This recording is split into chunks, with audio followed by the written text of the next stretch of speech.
Hi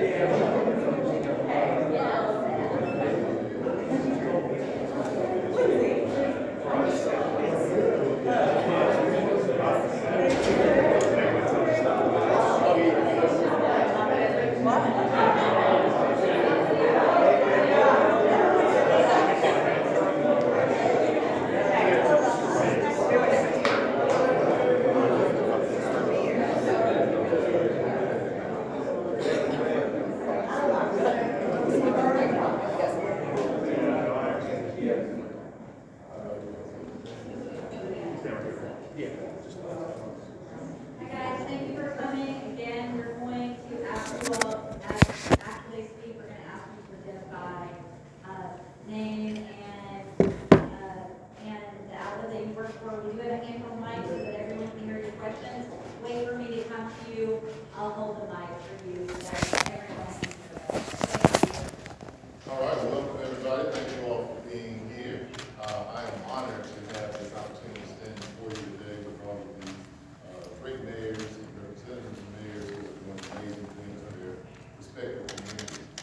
Many of you have probably heard me say this statement, but I'm going to say it again.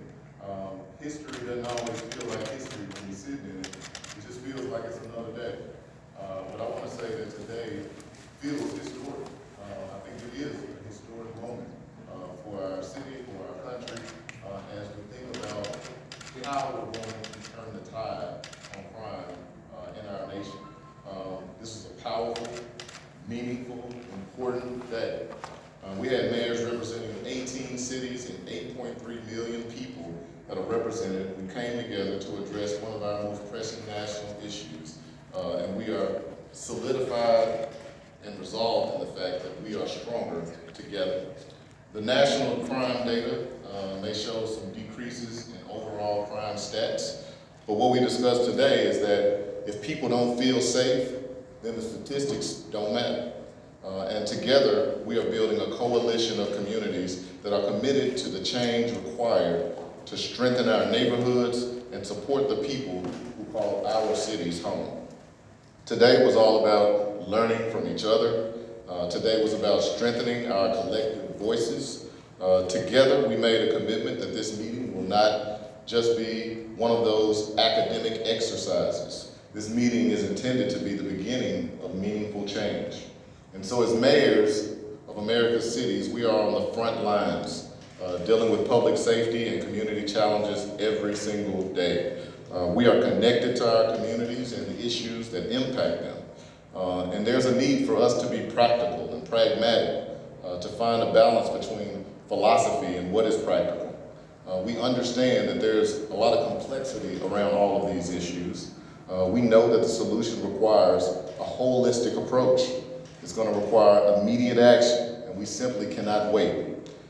Data sharing, crime technology, CEPTED, identifying institutional programs that already exist. We talked about a program in Charlotte, Operation Scarlet, that led to significant arrests from car theft rings. We talked about Operation Good in Jackson, Mississippi, where they make intense investment in targeted geography and have seen significant reductions in crime in those areas. Operation Heart in Durham, North Carolina, which is an alternative response to 911 level crisis calls, and they go out to supplement the police. And so we want to be intentional in our approach. We need to operationalize and implement these practices and programs in a strategic and measurable way. And we need to have our collective voices to petition for more at the federal level. Together, we have committed to do so and to use the strength of our network to lift up even the smallest of our coalition cities. We welcome other cities to join. All are welcome, and we firmly believe, again, that we're stronger together. I'm going to ask a couple of my colleagues to just come up and say a few words, if they will. I know Mayor of Jackson, Mississippi, Chokwe Lumumba is here. Mayor, I wanted to ask you to say a few words, and then we'll have a few other remarks. All right, thank you. Good afternoon. I want to begin by thanking our friend, your mayor, Mayor Young, for calling this convening together. I think that he was thoughtful in this. We had fruitful discussion and some important takeaways. I think it is important that we understand that now more than ever, our communities deserve to be represented by those who love us most. And so this was an important conversation about how we take a proactive approach to the issues of crime, how we establish a social compact, not only within our communities, but amongst each other, in our pledge to resolve the challenges that lead to crime, and also hold those accountable on a national level, both those that we see as friends and those that have often been considered in opposition, hold them accountable. And so I'm grateful to be a part of this conversation.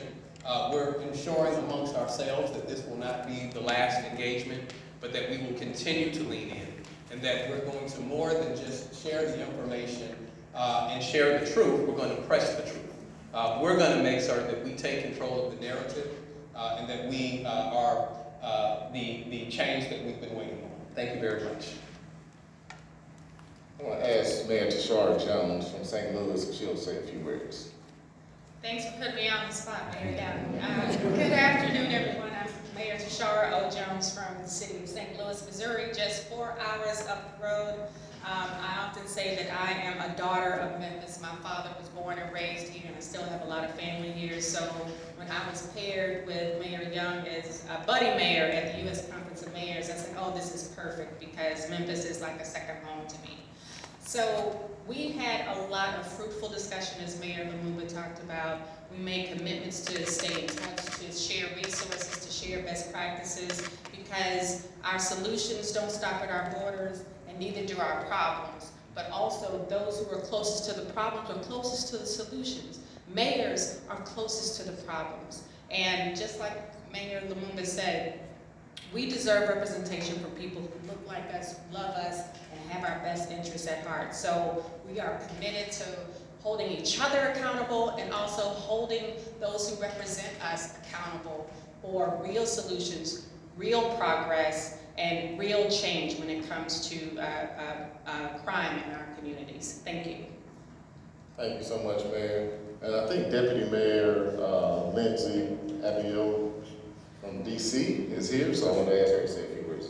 Yeah, thank you so much, Mayor Young, first for having us, and to all of Memphis for the hospitality you've shown us.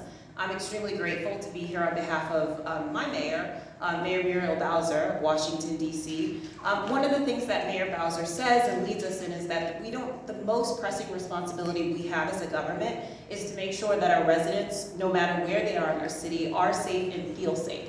And those sometimes are two different things. And so all of us here being here, and certainly your mayor calling us here so early in his time in office, is demonstrative of an understanding of how critical that is ensuring that all Memphians, all Memphians, no matter where they are in the city, are safe and feel safe. And all of us here, one of the things I think that's often missing that people don't see in public service is the heart behind it. Our presence here certainly is a demonstration of commitment towards working together for solutions, but also of the care that we have for our residents and for really our fellow Americans, which sounds, however, but I live in Washington, D.C., and so we consider all of you our neighbors. So we care. And we want our residents to know that we really do care about them, care about their safety and their concerns, and that we hear them when we heard from communities large and small that public safety really is the #1 concern for our residents. And so this is an opportunity for us to share best practices, but also to encourage each other. One of the things that we say in DC, and that it's sometimes hard to see, is that it's important to remain hopeful, right? That there is a lot of heaviness and darkness, but that one of the biggest things or responsibilities we have as leaders is to be encouraging, is to be hopeful, and to have vision for where we can go. And so I know that progress is already being made in Memphis in reducing crime, and sometimes that might be hard to hear and hard to feel. It's something that we know in the district. We had a difficult year last year, but we're also seeing decreases in crime. We're just happy to be here to encourage your mayor, to encourage you that brighter days are ahead for Memphis, for our cities, and really for our country. So thank you so much for having us. Thank you so much, Deputy Mayor. I'm going to have one more, and it's my friend from Durham, Mayor Leonardo. Come on up. Thanks, Mayor. It's good to be here with everybody. I got word when I was coming over that dangerous cities across America to Memphis. Well, we didn't just identify, the need for strategies to reduce crime. We also were very pragmatic, and we identified some practices that we're sharing across the country. Things like investing in our youth, things such as, like in North Carolina, the minimum wage is $7.25 in rural North Carolina, but in Durham it's $19.45. We're making those decisions to where we can enhance a better quality of life. We have the Operation Good and Scarlet and the Heart Program in Durham. We have all of these innovative ideas that are working that are actually causing violent crime to trend downward. And we understand the holistic approach to it, such as, the economic impact, the better quality of life that is reducing crime, investment in our parks and recreation centers. So if those types of investments, those types of practices that we're sharing and implementing here is dangerous, then I guess you're looking at the most dangerous group of mayors in this country, and I'll take that any day. So I'm grateful to be here with you, brother, and I'm glad that we met when we did.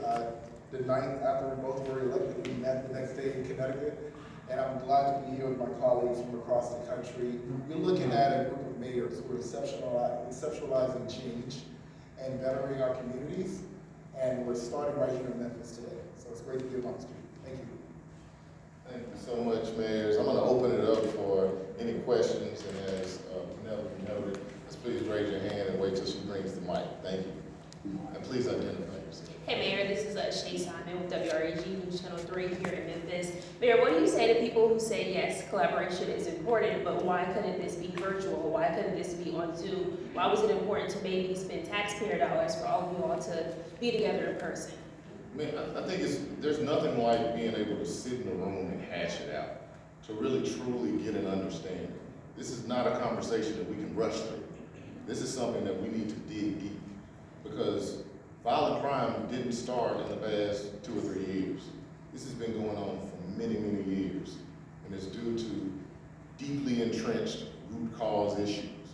And people want the short-term solution. They want to figure out how we're going to stop crime today, and then we want to figure out how do we stop the crime of the future. And in order to do that, it has to be an intense dialogue. In the future, there will be virtual conversations, calls, but we want to kick this thing off the right way. Other questions? Yes, sir. I don't know if she's gonna bring the mic here. She can. Oh, right here, sorry. Good afternoon, Mayor. My name is Desmond. I'm with ABC 24. Just part of what things that you learned from the St. Louis Mayor and from the Jackson, Mississippi Mayor that you're looking to actually implement here in the next couple of months? Well, I mean, there were a lot of things. I couldn't give you just one, but the examples that I talked about, the Operation Good in Jackson, Mississippi, where they defined a roughly 8-block geography, and they put significant resources into that geography. It was one of the most violent geographies in the city, and they did a test period, and they compared the results to other geographies, and they saw that it worked. That's something that we want to replicate. When we talk about Operation Scarlet in Charlotte, where they applied some detective work to identify a big car theft ring that was exposed. We know that we've been dealing with a lot of car thefts in our community. It gives me ideas on how we can implement some of those things. And obviously Chief Davis was there as well. And so we heard it, and we're going to take it back. There's one over